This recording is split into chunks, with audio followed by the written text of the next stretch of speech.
Assalamualaikum warahmatullahi wabarakatuh. Tazkirah kali ini Pak Ahmad nak bawakan kisah fiqh jenazah dan kematian yang disampaikan oleh Al-Fadhil Ustaz Muhammad Helmi bin Jaafar. Sebelum itu bantulah channel Pak Ahmad, subscribe, like and comment. Dipersilakan Ustaz. Al-Fatihah. A'udzubillahi minasyaitonir rajim. Bismillahirrahmanirrahim. Alhamdulillahirabbil alamin. Ar-Rahmanir Rahim. Maliki yaumiddin. Iyyaka na'budu wa iyyaka nasta'in. Shiratal mustaqim. Shiratal ladzina an'amta 'alaihim ghairil maghdubi 'alaihim waladdallin.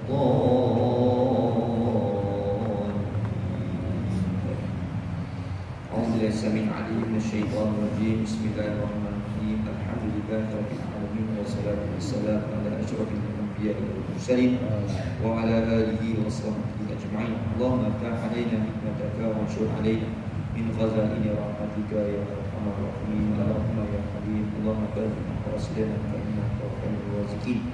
Ya hayyu ya qayyum ya dzal jalali wal ikram. Wassallallahu ala sayyidina wa maulana Muhammad wa ala alihi wa sahbihi wasallam. Alhamdulillah rabbil alamin wa taqabbalallahu minkum. Alhamdulillah ibu dan ayah dikasihi rahmatillah Allah. Kita sambung pada pengajian kita fiqh jenazah dan kematian. Ustaz, kenapa dia fiqh jenazah dan kematian? Orang tanya saya, kenapa tak fiqh kematian saja? Kerana jenazah dan kematian dua konteks yang berbeza, dua maklumat yang berbeza. Kematian itu proses kita akan berhadapan dengan kematian. Betul tak? Kematian itu dia satu benda macam kematian jenazah dan kematian. Jenazah itu kita dapat kerja.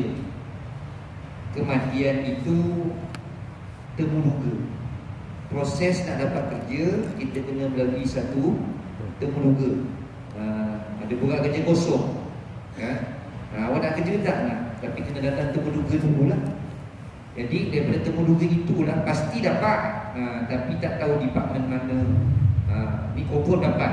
Awak datang je dapat, cuma tak tahulah bahagian mana awak akan pergi. Nampak tak? Pergi kerja kaki lang, insya-Allah dapat. Tetapi tengok pada kelulusan pula. Jadi kematian tu proses untuk kita nak jadi jenazah. Sebab bila nak jadi jenazah perlu melalui satu proses, iaitu kematian. Itu sebab dalam kuliah saya sebelum ni kan, jangan suka-suka kita nak sebut matilah. Oi, macam ni mati aku kan. Sebab untuk kita nak melalui kematian itu, kita akan lalui satu proses, iaitu sakaratul maut. Semua orang hadapi. Tidak ada satu makhluk pun dekat muka bumi, tak ada satu makhluk pun. Maknanya makhluk ni tumbuh-tumbuhan, binatang, haiwan, manusia, jin. Wa ma khalaqtul jinna wal ins illa liya'budun. Tidak aku jadikan jin dan manusia illa liya'budun, mereka beribadah kepada Allah. Maknanya jin pun melalui sakarat, tak terlepas. Ya, maknanya apa?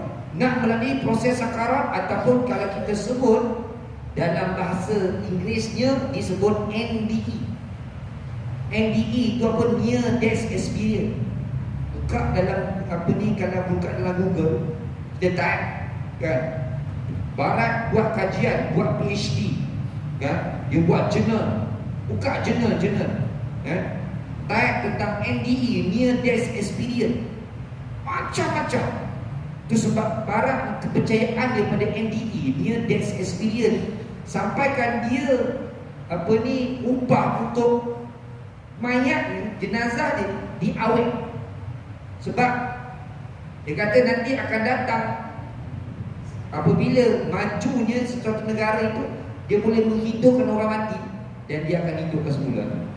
Itu sebab kalau kita nak kata orang Islam saja menghadapi sakarat, tidak. Orang kafir pun melalui sakarat yang disebut dengan NDE, Near Death Experience. Pengalaman berhadapan dengan sakaratul maut. Cuma masalahnya, orang yang berhadapan dengan sakaratul maut ni, Dia tak boleh nak menceritakan semula bagaimana keadaan dia sebab dia dah mati. Tapi melalui mimpi dan sebagainya didatang dan orang-orang soleh yang dipilih oleh Allah untuk dia bertemu. Baik. Kali terakhir pada bulan lepas kita bahaskan berkaitan dengan iaitu alam barzakh. Kita bahaskan sedikit bagaimana proses akhirat ini yang mana ada dosa yang memberi kesan. Ingat, bila kita belajar dalam bab ibadah, ingat betul-betul dunia ni dia dua. Tak dosa pahala. Betul tak? Tak dosa pahala. Tak syurga neraka. Nampak? Tak azab, kamu dapat syafaat. Sama ada azab atau syafaat. Dua je. Sama ada dosa ataupun pahala, sama ada syurga ataupun neraka. Maka ada dosa. Bila kita bahaskan tentang konsep dosa ni, ya, ada dosa yang memberi kesan waktu hidup. Ada dosa yang memberi kesan dalam kubur. Kamu buatlah dosa ni, dalam kubur akan memberi kesan. Ada dosa yang memberi kesan, saya tutup boleh. Ada dosa yang memberi kesan ketika kita nak sakarat. Waktu sekarang sihat ni tak ada. Tetapi bila kamu nak berhadapan, kamu nak berlalui sakarat tu nanti, dosa yang kamu buat ni dia memberi kesan. Itu sebab orang-orang yang buat dosa ni, dia tak fikir lah. Sebab dia kata, okey dia, aku tak ada masalah pun. Bila aku buat dosa ni tak ada benda pun. Tiga perkara. Dosa yang memberi kesan ketika kita sakarat, ketika kita melalui sakarat, bersandarkan kepada hadis Nabi, bersandarkan kepada asar para sahabat, nampak? Dan juga bersandarkan kepada Al-Quran. Baik, apa yang pertama? Dosa zalim terhadap sesama manusia. Zalim dengan manusia. Bila kata zalim dengan manusia ni banyak. Antara perkara yang boleh memberi kesan ketika sakarat, zalim terhadap sesama manusia apa dia? Tak bayar hutang. Nampak? Tak bayar hutang ni jangan main-main. Sampai akan disebut dalam hadis Nabi. Nabi sampai tak nak solatkan orang yang berhutang. Orang yang hutang ni, Nabi tanya, dia ada hutang tak? Ada ya Rasulullah. Nabi tak nak solat. Nabi tak nak solatkan orang hutang. Dua orang yang Nabi tak nak solat. Bukan bermakna tak nak solat tu kita tak perlu solatkan jenazah tu. Tersebut tidak. Nabi tak nak solat, Nabi suruh orang solatkan jenazah tu. Ibu dan ayah yang main-main. Nabi tak nak solat. Betul tak? Tiba-tiba imam datang ni, jenazah ada depan ni. Imam tanya, dia jenazah ni ada hutang. Atau tiba jenazah kata, jenazah ni ada hutang saya tak jadi imam. Sebenarnya jadi imam. Nampak? Siapa jadi imam? Dia kata saya tak nak jadi imam. Kenapa? Dia ada hutang saya. Dia berbalik. Ada pandang dia sampai jadi imam tak? Jangan main-main. Betul tak? Benda ni kalau berlaku, tak lupa apa. Nampak tak? Lalu sahabat kata, ya Rasulullah ada hutang. Nabi tak nak solat. Sampai kan ada seorang sahabat dia kata, ya Rasulullah, aku akan clearkan hutang dia. Barulah Nabi solat. Barulah Nabi solat. Nampak tak? Beratnya orang yang tak bayar hutang. Nampak? Itu sebab bayar walaupun sikit. Sikit-sikit lama-lama habis. Betul tak? Kemudian tengok apa lagi? Dosa terhadap zalim terhadap sesama manusia. Yang kedua, menyakitkan hati orang. Sakitkan hati. Tak nampak sekarang. Sebab itu sebab Nabi takut. Nabi kata apa? Berhati-hatilah kamu. Nabi kata. Nabi kata berhati-hatilah kamu kepada orang yang dizalimi.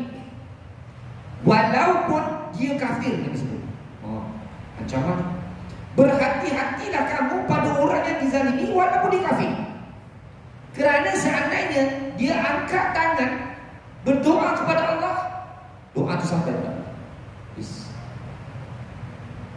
Kamu sakit hati orang. Kadang-kadang kita ni, ialah bahasa kita, cakap kita ni kadang-kadang mengguris hati. Itu sebab bila kita nak cakap sesuatu benda, kita fikir, kalau aku cakap, orang cakap benda ni pada aku, sakit tak hati aku. Ya, kalau rasa sakit jangan cakap. Kerana berdosa yang paling besar bukan dosa kita dengan Tuhan. Tak. Sebesar mana pun dosa kita dengan Tuhan boleh diampunkan dengan taubat dan nasuh. Cuma Nabi kata apa? Dua waktu saja Allah tak terima taubat kita. Dua waktu saja. Allah Ta'ala kata, Nabi kata apa? Dua waktu saja yang Allah tak terima pengampunan kamu. Yang pertama, ketika matahari terbit sebelah barat. Pertama. Yang kedua, apabila roh sampai dekat terungkung. Itu namanya sakarat. Nanti kita akan masuk dalam satu bab bagaimana proses sakarat itu dia akan berlaku bermula dari kaki. Dari kaki. Masuk dia bermula dari kaki, dia akan sampai ke kerongkong. Nak rasa macam mana proses sakarat tu? Daripada kaki berdasarkan pada hadis Nabi. Masuk daripada kaki, Nabi kata apa? Bila mula proses sakarat tu daripada kaki, Nabi kata apa? Aku merasakan sakarat itu ibarat kakiku ditebas-tebas, dicocok-cocok, ditikam-tikam dengan 300 tusukan pedang. Allah, tak terbayang itu. Pernah tengok orang sakarat? Ibu dan ayah kena tengok orang sakarat. Pernah rasa simpul biawak? Bangun pagi, kadang-kadang tengah duduk, yang kuliah tiba-tiba kena simpul biawak kan, angkat tak apa kata imam. Nampak kan? Sakit. Betul lah. Simpul biawak tu baru 5% daripada proses sakarat bila dia boleh dekat. 5%. Itu pun kita itu baru 5%. La haula wala quwwata illa billah. Itu sebab sakarat ini dia rasakan tidak ada 1 inci pun tubuh kita tak rasa sakit. Itu sebab sakit yang paling sakit dekat dunia, pertama sakit mati, kedua sakit bersalin, ketiga sakit gigi. Sebab orang yang sakit gigi ni satu badan semua sakit. Nampak? Nak ceritakan sakit sakaratul maut. Dan sakarat yang paling ringan adalah sakarat orang kafir. Jangan mimpi yang ringan. Tambah lagi kamu buat dosa ni, tak tahu dah cakap apa. Itu sebab ibu dan ayah, Allah Ta'ala bagi ruang dan peluang kita minta maaf. Sebab dosa yang paling susah nak diampunkan, dosa sesama manusia. Selagi dia tak ampunkan, selagi itulah kita tak diampunkan dosa. Tak baik ustaz, Nabi pun mengampunkan umat. Itu ayat tu kena hati-hati. Sebab apa? Tak semua dosa boleh diampunkan. Betul tak? Dosa membunuh boleh diampunkan tak? Tak. Kalau tidak, kenapa ada hukum jinayah? Qisas, bunuh balas bunuh. Nampak tak? Kenapa dalam bab apa ni, membunuh ataupun kita mencederakan seseorang, kita kena balas balik hak. Kita potong tangan orang tu, hukuman ni kena potong tangan juga. Kita cocok orang tersebut, kita patahkan jari tersebut. Belajar dalam bab jinayah, fik jinayah. Satu jari, bukan satu jari bukan satu jari. Ini belajar dalam fik jinayah, satu uras. Patah ni, saya patahkan jari imam satu lah ni, di kaunter kena bayar kat saya. Boleh kena patah? Saya minta maaf, patahkan jari imam. Tak, boleh. Tak semua benda boleh diminta maaf. Kalau semua benda boleh diminta maaf, minta maaf dengan izin, kan? Orang A rogol orang B pergi makan pakcik, saya minta maaf lah, saya rogol awak, minta maaf boleh. Itu sebab tak ada benda, tak semua benda boleh minta saya minta maaf, tak ada. Tetap dihukum, betul tak? Kalau tidak, kenapa ada mahkamah? Betul tak? Seorang suami yang tidak memberi nafkah pada isteri, kan? Saya minta maaf cik, saya tak bagi nafkah pada isteri saya, jadi saya janji saya akan bagi nafkah. Boleh tak lepas itu dia minta maaf lah? Boleh? Tak boleh. Betul tak? Isteri yang tidak mendapat nafkah selama 3 bulan berturut-turut, boleh pergi ke Jawatan Agama, bayar RM1, terjatuhlah talak dengan talak 1. Kan? Panggil orang lelaki, kenapa kamu tak beri nafkah? Oh, minta maaf lah, saya minta maaf boleh tak? Boleh selesai? Tak boleh. Itu sebab jangan ingat satu semua benda tu boleh diminta maaf. Betul tak? Yes. Kalau tidak, kenapa ada di jinayah? Ada di dalam bab jinayah. Betul tak? Buruh, orang yang pemberontak, pencuri. Kenapa pencuri kena dihukum? Kenapa orang yang murtad perlu dibunuh? Kenapa orang tak solat kena dihukum? Oh, saya minta maaf, kenapa tak solat? Minta maaf lah. Boleh? Tak boleh. Itu sebab berhati-hati. Tak semua benda boleh diselesaikan dengan minta maaf. Berhati-hati. Betul tak? Ya. Baik. Yang ketiga, merampas hak mereka. Merampas hak mereka ni apa dia? Berkaitan dengan faraid. Nampak? Kalau ada di kalangan ayah dan ibu yang mana masih lagi ada harta mak ayah kita, bapa kita dah meninggal, tak selesaikan harta pusaka, rumah tu tak selesai, berhati-hati dengan main-main. Nampak tak? Ada tanah yang tak diselesaikan, berhati-hati. Kenapa kamu? Kenapa tak uruskan rumah ni, tanah ni? Alah, nantilah, tak ada masa. Sedangkan ada di kalangan waris kita yang amat-amat memerlukan duit pada ketika itu. Kita melambat-lambatkan proses. Berhati-hati, kita sedang merampas hak mereka. La haula wala quwwata illa billah. Tak rampas sekarang, tak ada masalah. Tapi nanti sakarat kamu rasa ditayangkan kepada Allah. La ilaha illallah, aku tahu macam ni habis. Itu sebab.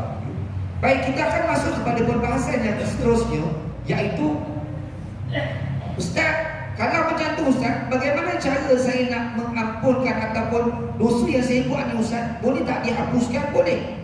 Maka amalan-amalan yang boleh menghapuskan dosa kita ni untuk menyelamatkan kita di alam barzakh, amalan yang boleh menghapuskan dosa kita, antaranya doa orang soleh.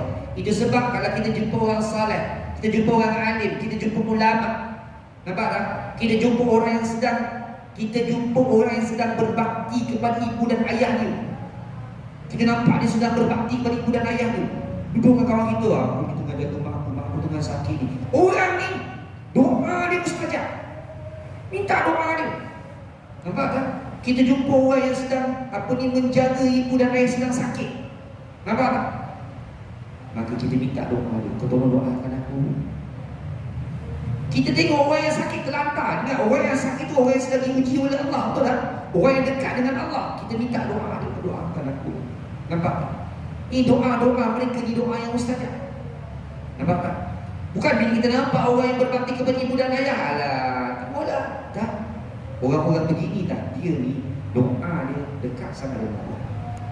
Kalau ada di kalangan kita, adik kita ke, abang kita ke, saudara kita ke, jiran kita yang sedang berbakti menjaga ibu dan ayah dia, berbakti kepada ibu dan ayah dia, maka ingat doa dia mustajab. Nampak? Minta doa dia. Doa orang soleh minta. Yang kedua apa dia? Iaitu kiriman doa anak. Yang kita nak bacakan dalam hadis Nabi daripada Abu Hurairah. Nabi SAW bersabda, itu sebab berhati-hati. Nabi kata apa? Sesungguhnya, daripada Abu Hurairah, daripada Nabi SAW bersabda, sesungguhnya, Nabi kata, sesungguhnya Allah akan mengangkat darjat bagi seorang hamba yang saleh di syurga. Maka dia berkata, wahai Tuhan, dari mana yang aku dapatkan ini?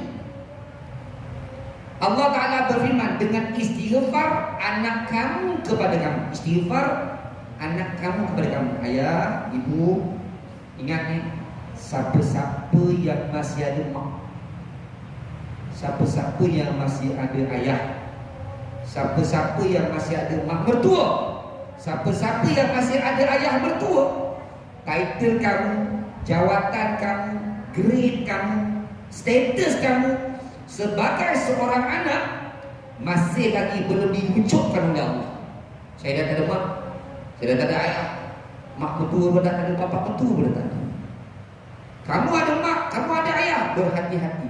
Sebab jawatan kamu, title kamu sebagai seorang anak masih lagi tidak diwujudkan oleh Allah. Kenapa? Sebab kamu ini menjadi kebanggaan. Itu sebab Allah sebut dalam Quran ini anaknya ada 4. Allah Ta'ala kata dalam Quran, Allah Ta'ala sebut anaknya ada 4 kategori. Kita ni yang mana satu ni? Ya. Yang pertama Allah Ta'ala kata dalam Quran, Allah Ta'ala sebut dalam surah Furqan ayat 74. Surah Furqan ayat 74. Biasa kita dengar ayat ni. Pertama Allah Ta'ala kata anaknya apa? Penyejuk mata. Rabbana hablana min azwajina wa zurriyatina qurrata a'yun waj'alna lil muttaqina imama. Allah sebut dalam Quran, anak kita ni, kamu ni yang ada mak bapak lagi, kamu ni, Allah Ta'ala kata kamu ni adalah penyejuk mata bagi ibu dan ayah. Dan juga mereka yang diridai oleh Allah itu ialah orang-orang yang berdoa dengan berkata, wahai Tuhan kami, berilah kami beroleh daripada isteri-isteri dan zuriat keturunan kami perkara-perkara yang menyejukkan hati, yang menyukakan hati melihatnya, dan jadikanlah kami imam ikutan bagi orang-orang yang mau beriman. bertakwa. Maknanya kita tengok anak kecil. Saya ada anak yang kecil, kan? Anak kecil tengok, ya Allah, comelnya sejuk mata mandang. Kita tengok anak kita yang beribadah, kita tengok anak-anak kita yang hafiz, yang menghafaz Al-Quran, yang baca Quran, bawa-bawa ni tilawatul Quran, anak-anak baca Quran dengan berlagu, ya Allah, sedapnya dia baca. Inilah anak disebut penyejuk mata, penyejuk hati. Tengok dia salat, ya Allah, tenang hati.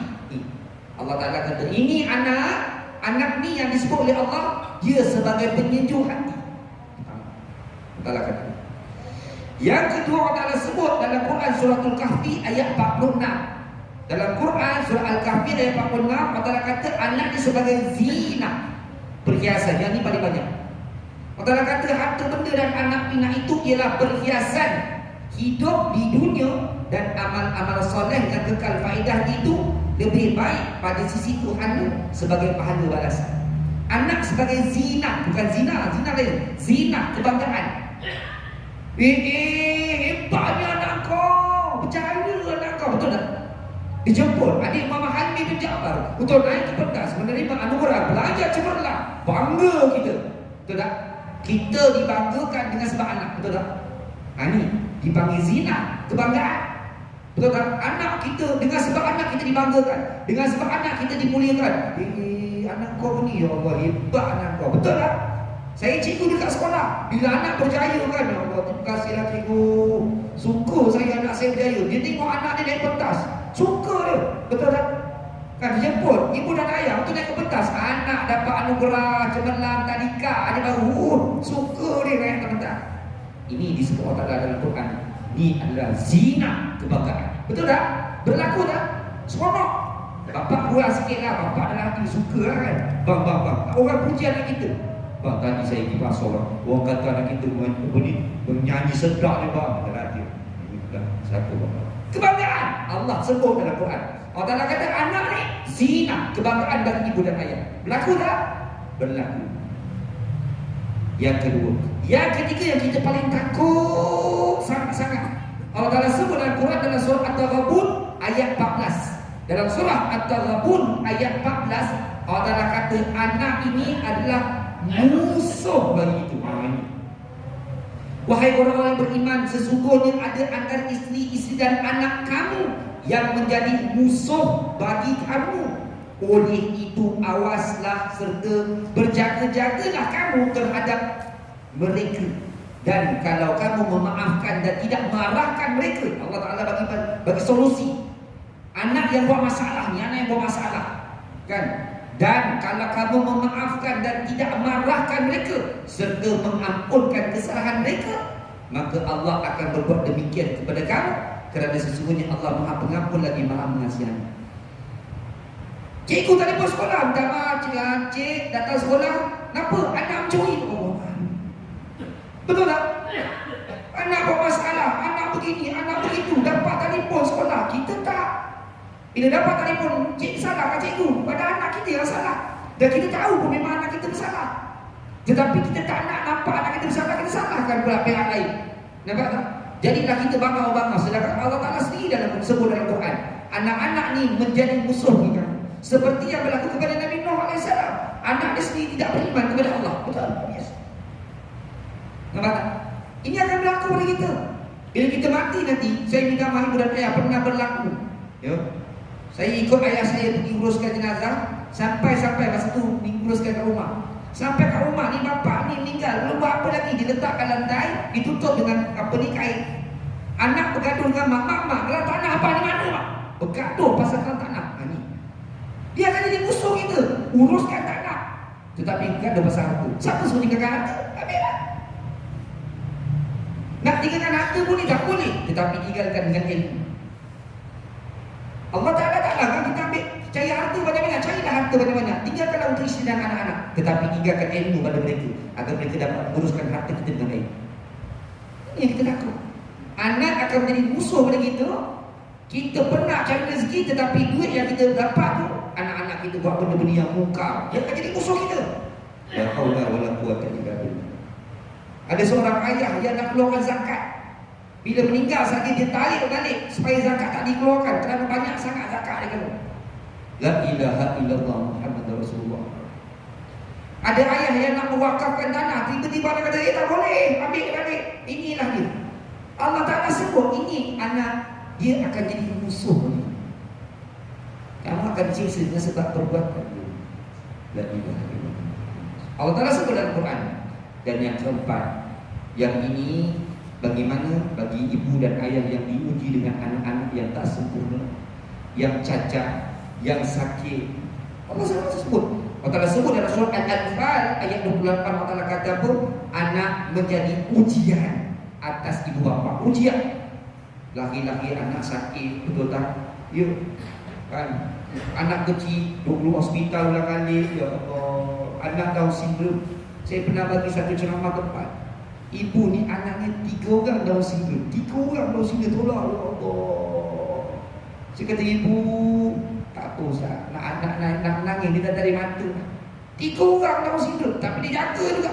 Inilah ahli syurga. Allah Ta'ala sebut dalam Quran, dan ketahuilah bahawa harta benda kamu dan anak-anak kami itu hanyalah menjadi ujian, dan sesungguhnya di sisi Allah jualah pahala yang besar. Dia ujian, kamu redha dengan ujian tersebut, pahala di sisi Allah. Cukup tak 4 kategori anak? Ada. Ada tak anak kita dilempar ni?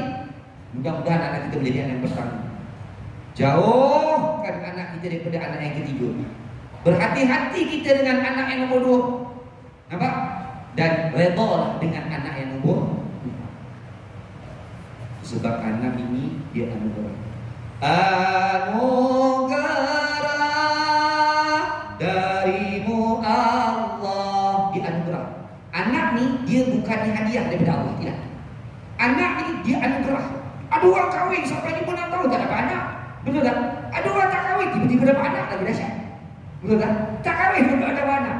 Sebab anak ni anugerah. Ada orang kahwin rancang anak lelaki dapat anak perempuan, rancang anak perempuan dapat anak lelaki. Saya rancang anak 2 dapat 6. Macam mana?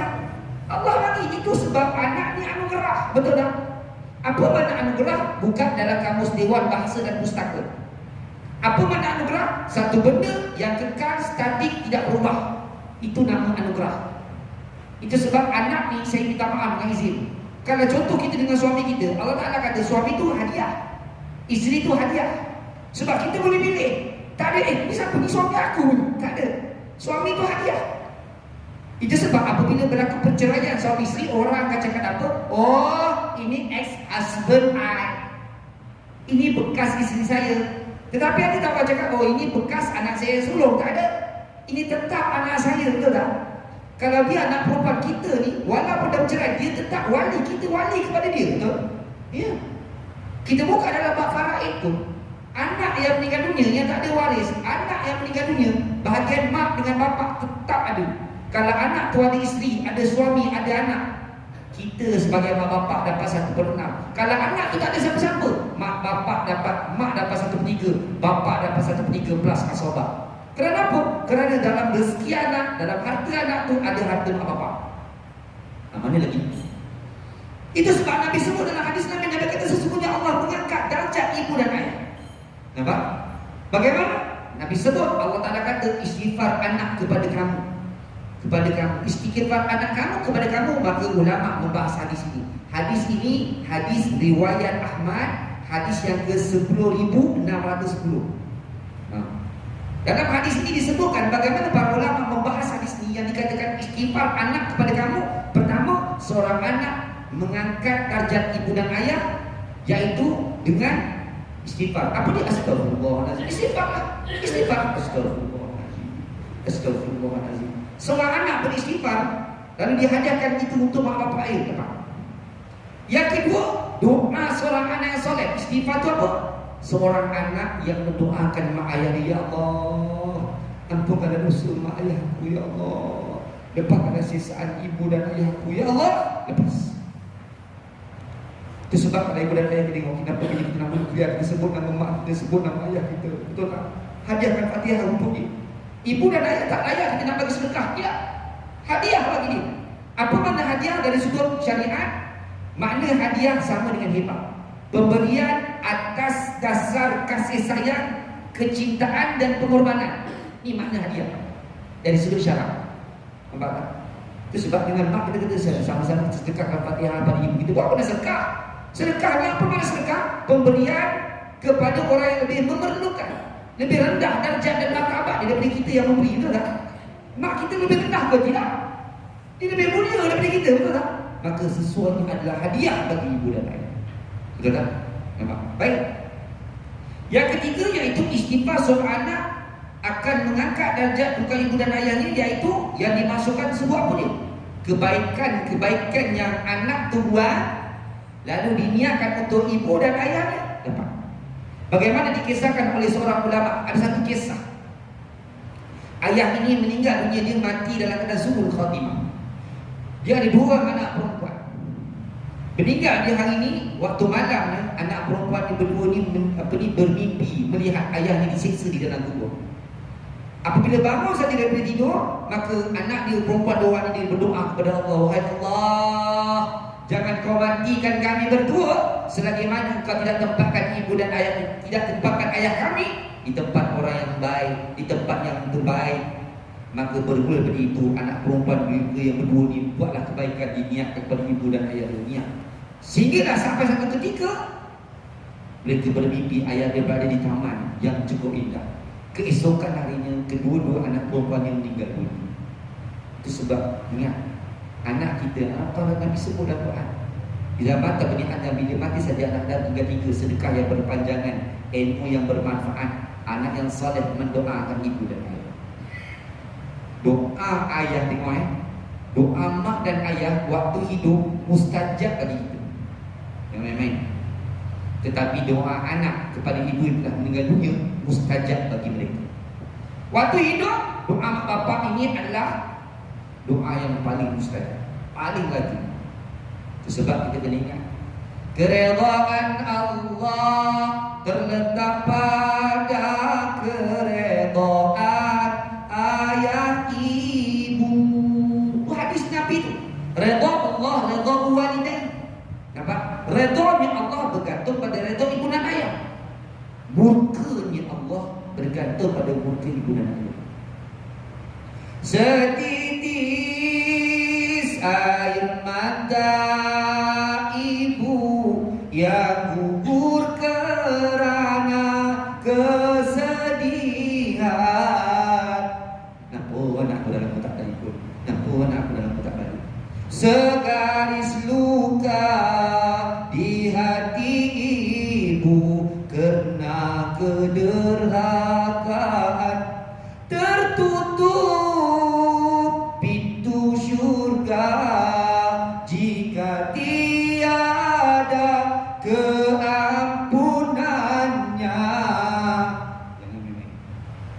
Dosa yang memberi kesan, kita buka dalam kitab Jawab Wal Jawahir. Dosa yang kedua yang memberi kesan ketika kita sakarat, iaitu dosa terhadap ibu dan ayah. Jangan kita ingat, saya tak buat dosa Ustaz, saya baik dengan mak ayah saya. Saya dah cakap tadi, mak kita menangis sebab rindukan kita. Nak aku tak balik, nak aku tak datang, anak aku tak dengar berita. Dia menangis, rindukan kita. Kita telah dicatatkan telah melakukan kesalahan pada ibu dan ayah. Mustajab ni doa ibu dan ayah bukan dengan sebab amalan dia. Mustajab dia doa ibu dan ayah kerana status ibu itu, status ayah itu. Itu sebab berhati-hati. Banyak saya urus dari Azhar yang bermasalah dengan ibu dan ayah.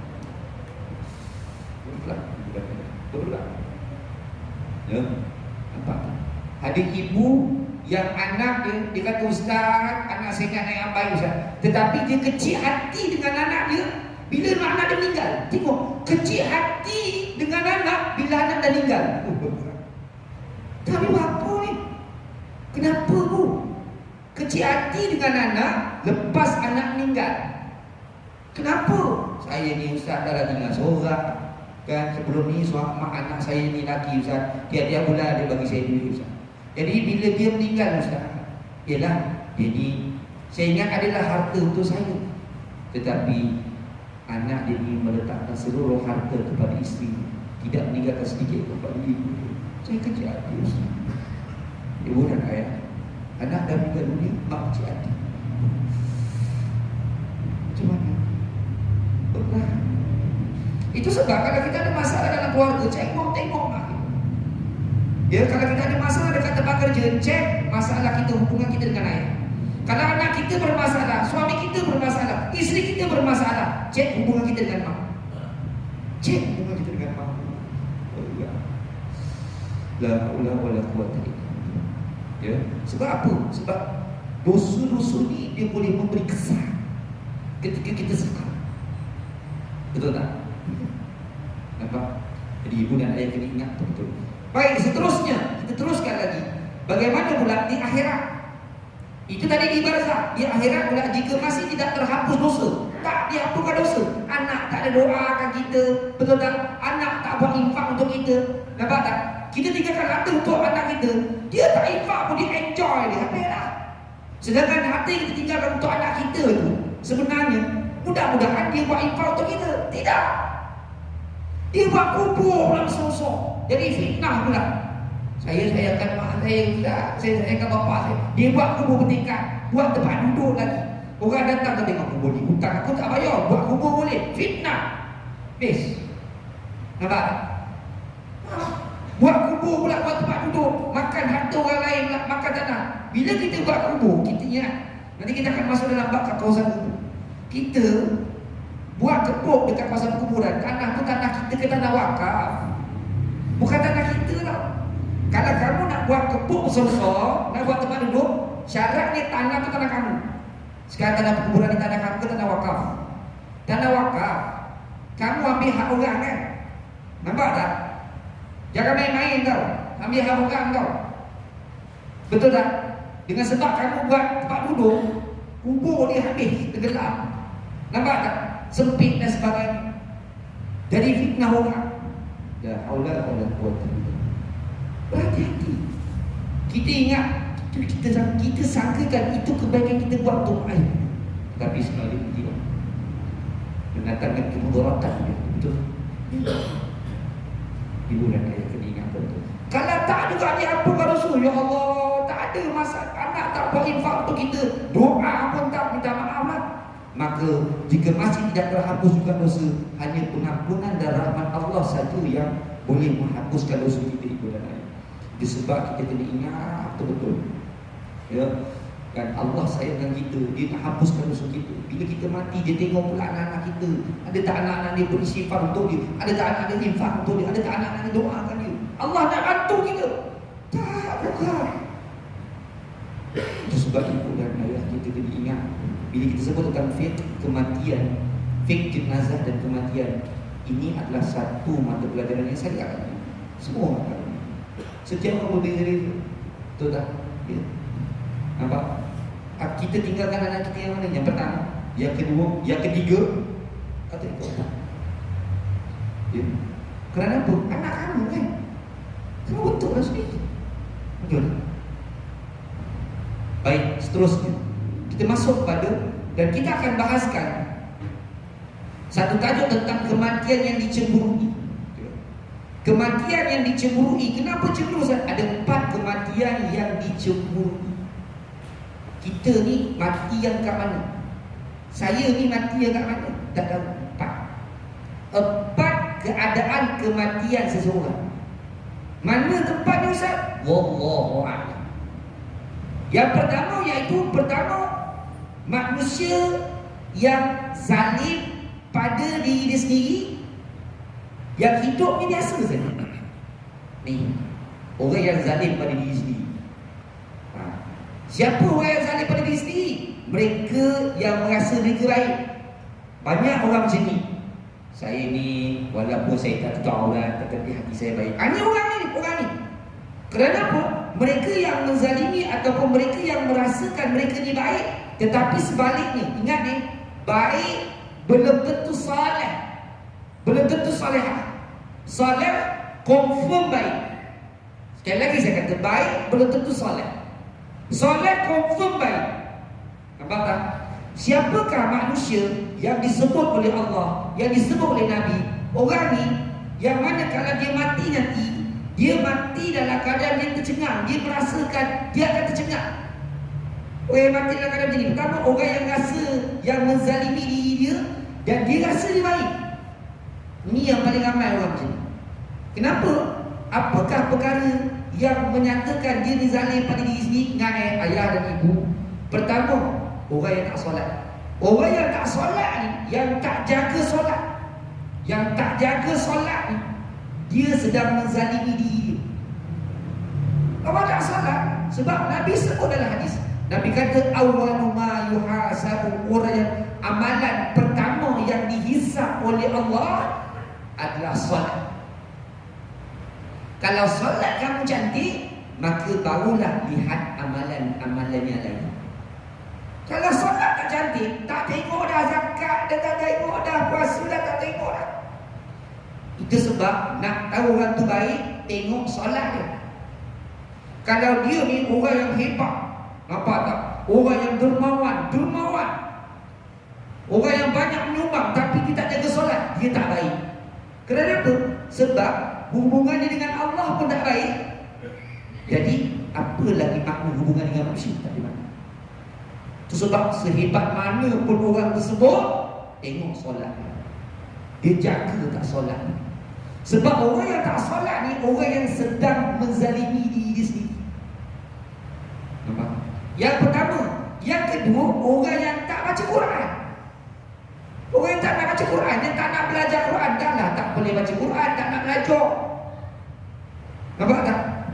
Kadang-kadang saya minta maaf. Kadang-kadang buku bahasa Inggeris kita boleh lancar. Kita boleh berbangga dengan anak kita yang boleh bercakap bahasa Inggeris dengan lancar. Oh, bangga kita. Tapi kita tak rasa apa-apa kalau anak kita tak boleh baca Quran. Benar tak? Ya. Ini berlaku ibu dan ayah. Ini berlaku. Saya uruskan satu seorang ayah yang meninggal dunia. Masa nak uruskan jenazah, bang, datang anak dia, orang yang hebat, datang dengan kod dan sebagainya. Bang, jom kita uruskan jenazah ayah. Oh, tak apa Ustaz. Ustaz buat. Oh, mungkin dia tak boleh uruskan jenazah. Ada orang tak boleh uruskan jenazah, kita uruskan jenazah. Habis uruskan jenazah, abang, jom kita semainkan jenazah ayah awak ni.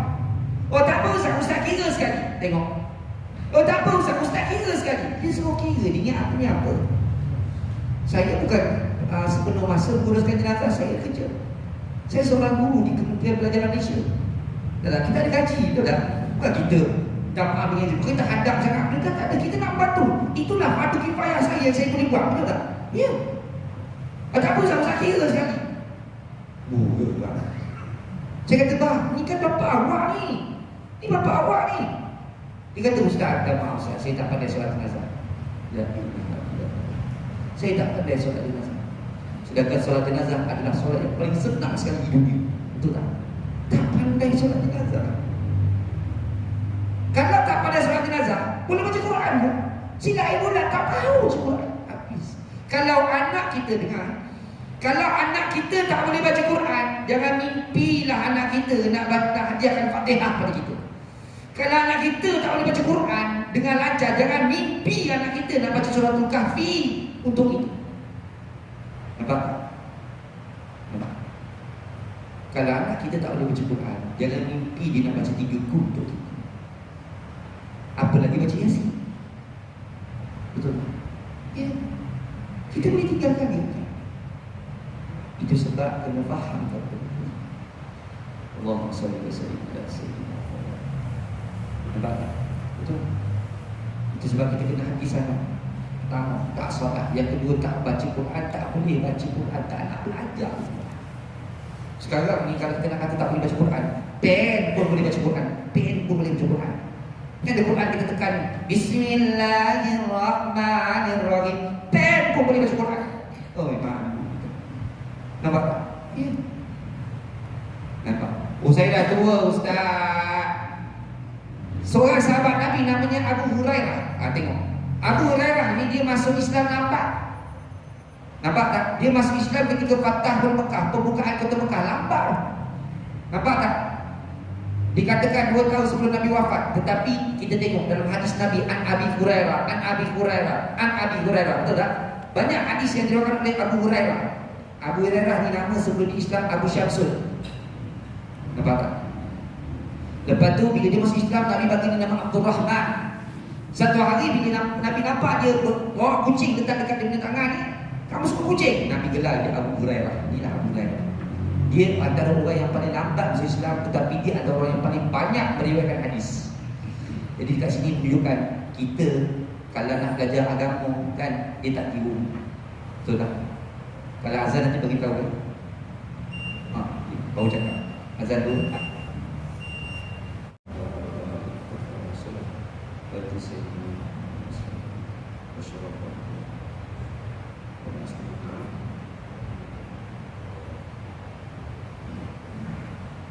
Baik, ibu dan ayah sambung sikit lagi.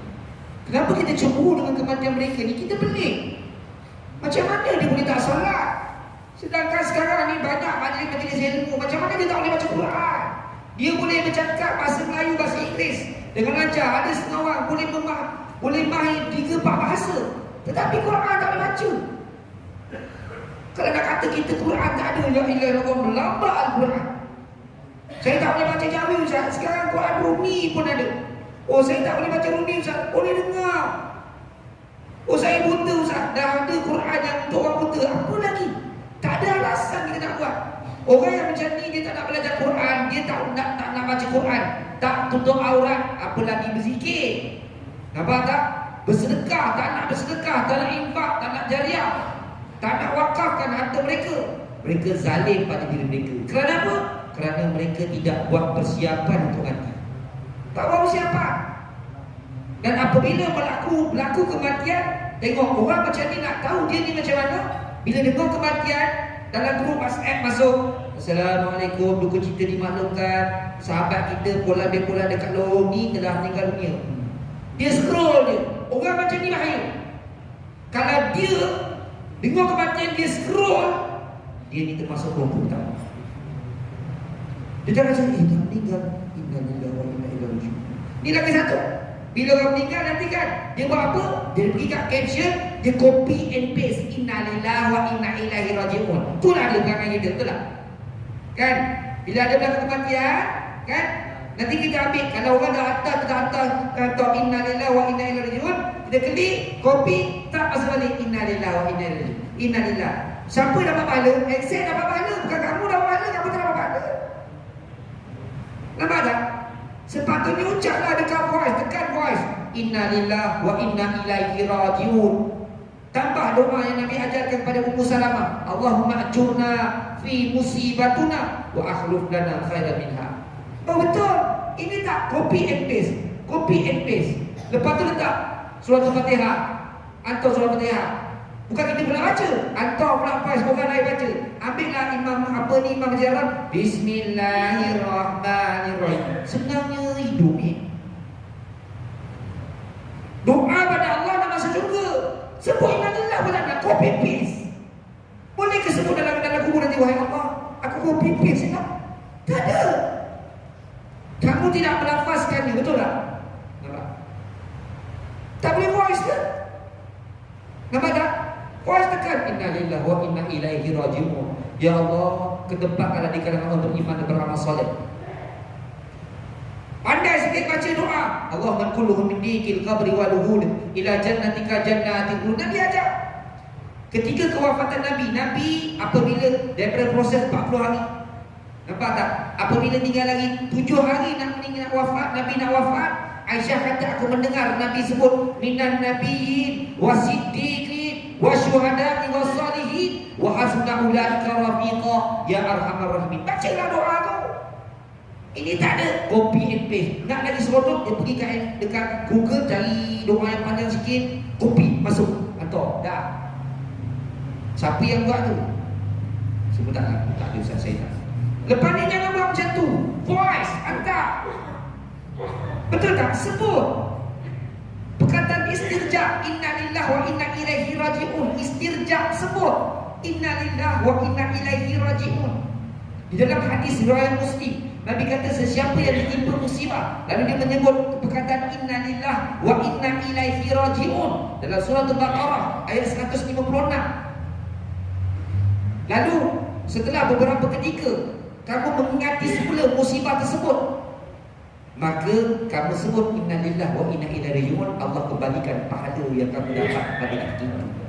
Sebut perkataan tersebut, bukan copy and paste. Kenapa? Sebab inilah yang berlaku. Lepas ni dah tak datang lagi ziarah kematian, dia copy and paste. Nampak tak? Ya. Berlaku tak? Berlaku. Sedikit demi sedikit kita dah ikut. Orang tak ada sebut, dah tak ada ucap takziah. Kan? Kenapa tak ucap? Sebab kita copy paste ayat atas. Sama macam hari jadi.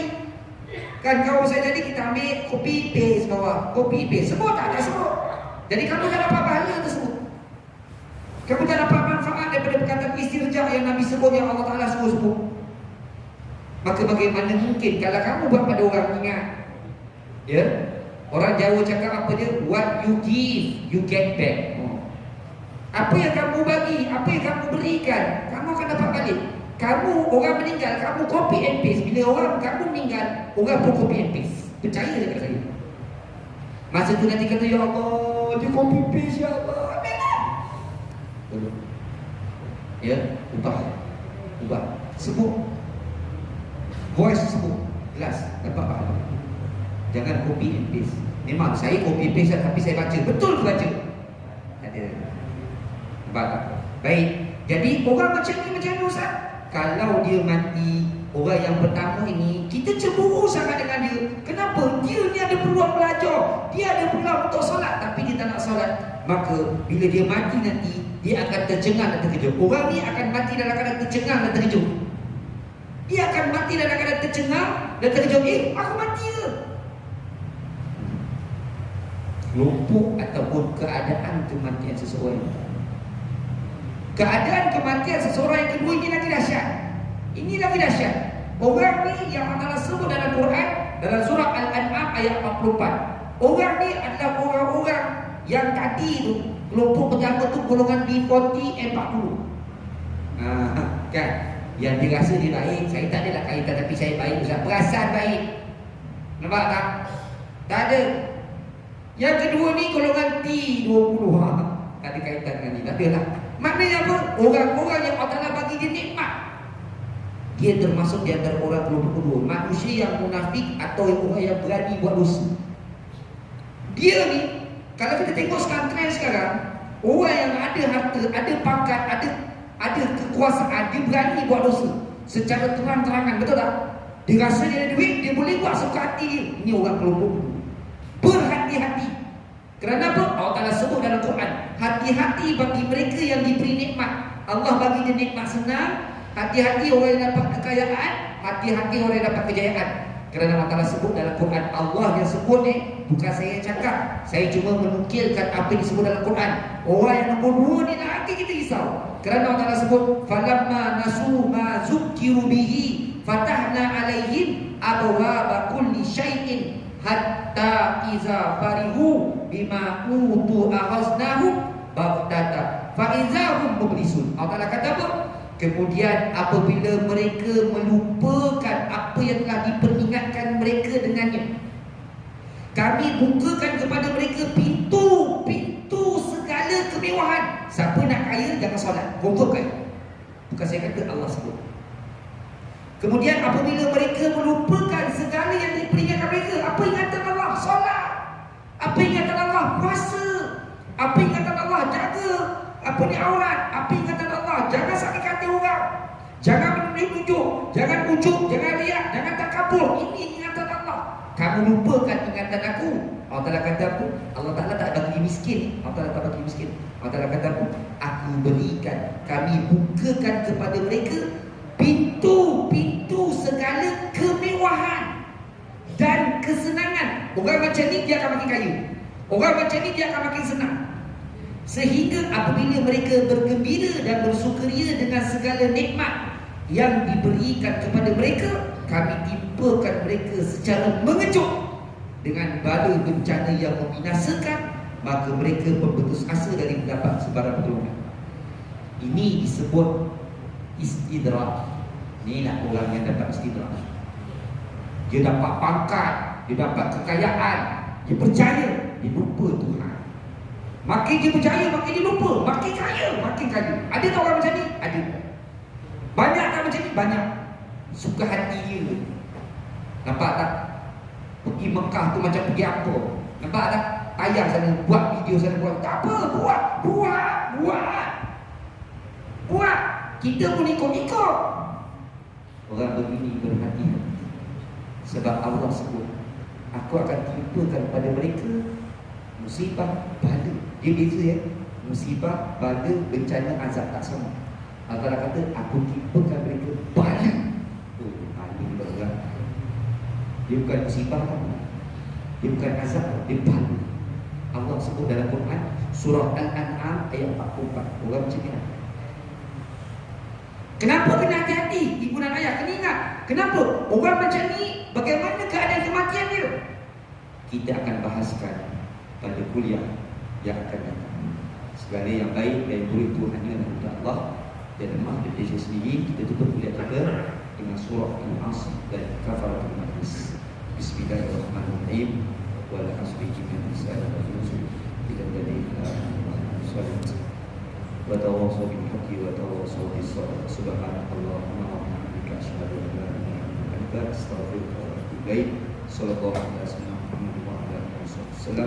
Alhamdulillahirabbil alamin. Assalamualaikum warahmatullahi wabarakatuh.